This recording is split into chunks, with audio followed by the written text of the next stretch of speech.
friends, Krista here. Thanks for stopping by Books and Jams again today.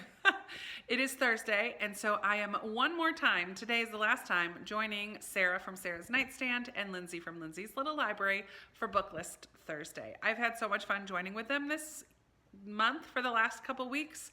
I will not be joining them next week because they're doing something special for all of their Booklist Thursday fans.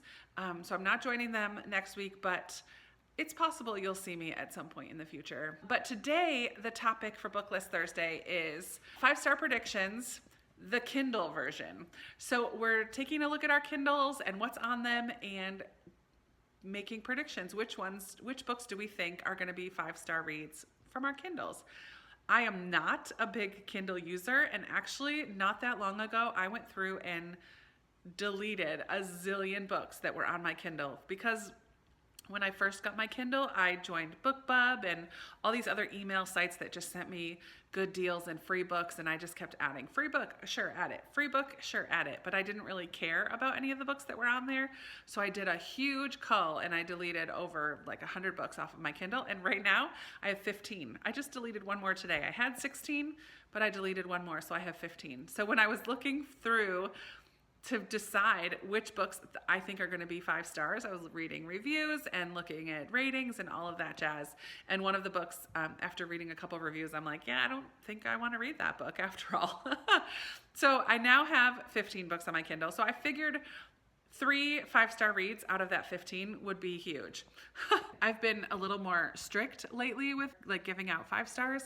I give out 3 and 4 stars all the time. 5 usually has to have a little something extra for me to give it 5 stars. So we'll see. I'm hopeful that some of these will be 5-star reads. I guess we're gonna have to see. So here are the 3 that I picked. I actually created another permanent shelf on my Goodreads for owned TBR Kindle books, so they can only exclusively be on that shelf if they're books that I own on Kindle. I was able to sort that list based on their ratings, and the first book that I thought of anyway that I think will be a 5-star read was actually the highest rated, and that's the only nonfiction I have on my Kindle. Actually, no, I think I have one other nonfiction, but it's called Walking in the Dust of Rabbi Jesus: How the Jewish Words of Jesus Can Change Your Life, and it's by Lois Tverberg. Not sure how to say that. This is a book about the words of Jesus, and it kind of sets them in context as to Jewish culture and history, and takes a look at the days that Jesus lived, like way back in the 1st century. What was life like? What was Jewish tradition like at the time? What is Jewish history? How do his words change meaning or have a deeper meaning based on the time that he lived? I just think this is going to be totally fascinating as a Christian who places great impact and importance on the words that Jesus spoke in the Bible. I think it's just going to be really interesting to learn about the culture and history of the time and how the things that Jesus was saying fit into those perspectives. Super excited. The way I first heard about this book when I was at a conference, and the woman who was speaking, I was at a children's pastor conference, and the woman who was giving the main address that night talked about this book in part of her message, and I wrote it down immediately because I loved what she had to say. So yeah, I'm really excited to finally read this book. It's been on my Kindle for quite a long time. So yeah, I'm going to read this one, and hopefully it will be a 5-star read.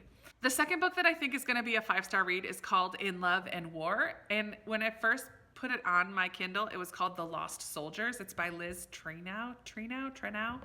And this is a World War II historical fiction. No surprise there. Most of the books on my Kindle that I kept are World War II historical fiction because I just love them.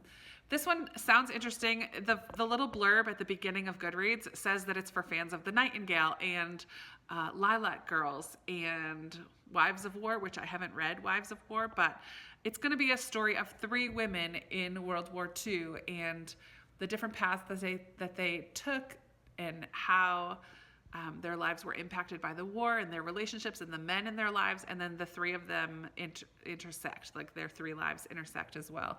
I'm very interested in this. One of the reviews by someone I follow on Goodreads says, "I'd say that this is a book that changed me, a great read that provided me with information I didn't know regarding the troubles families had in locating their loved ones' graves. Lovely characters. The author set the scene well by having the 3 women from different countries coming together, showing that World War I World War II affected people from all backgrounds. I think she meant to say World War II. Oh no, it is World War I.